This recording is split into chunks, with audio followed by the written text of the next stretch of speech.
Je suis avec Christophe Guibert. Christophe, bonsoir. Bonsoir. Alors, dans les grandes lignes, quels sont un petit peu les résultats de cette étude que tu as menée, tout d'abord en 2011, et puis après, dans un deuxième temps, 4 ans après, en 2015.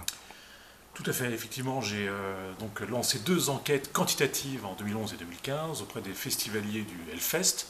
Et donc, moi, mes résultats, c'est uniquement de parler des festivaliers, pas forcément des fans de métal ou de hard rock en général, mais mon point de vue voilà, se focalise sur les festivaliers du festival Hellfest qui a lieu depuis 2006 dans la région nantaise.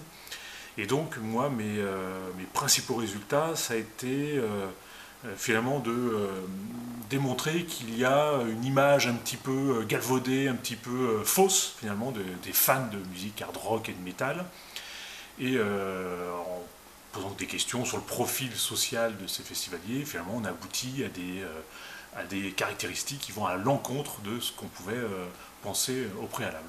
Alors, quelques exemples comme ça c'est un petit peu de ces mythes ou de ces idées reçues sur ce Alors, ces public. idées reçues, effectivement, lorsqu'on parle de métal ou de fans de métal, il y a plein d'idées reçues, puisqu'on a affaire plutôt à des individus qui sont très diplômés.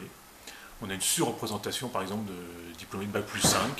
On a une surreprésentation de cadres et de professions intellectuelles supérieures par rapport à la population française. On a une sous-représentation de demandeurs d'emploi, etc., etc. Donc, véritablement, des données statistiques qui renforcent l'idée qu'on a affaire à un public tout à fait socialement intégré. Et alors, du coup, ça se traduit par quoi concrètement sur un festival? Alors, ça se traduit par quoi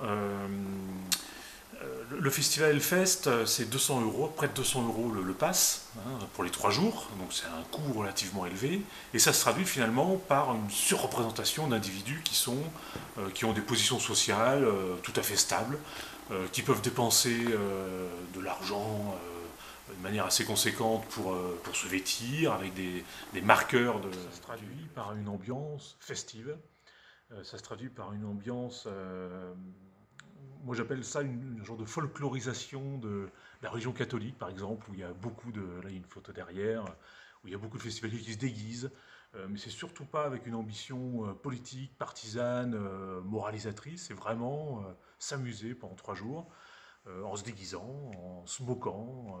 Donc voilà, c'est quelque part un genre de folklore bon enfant, avec des individus donc déguisés, mais qui sont donc, comme j'indiquais tout à l'heure, pour une bonne partie d'entre eux, que ce soit les hommes ou les femmes, hein, les festivaliers ou les festivalières, issus de classes sociales plutôt favorisées.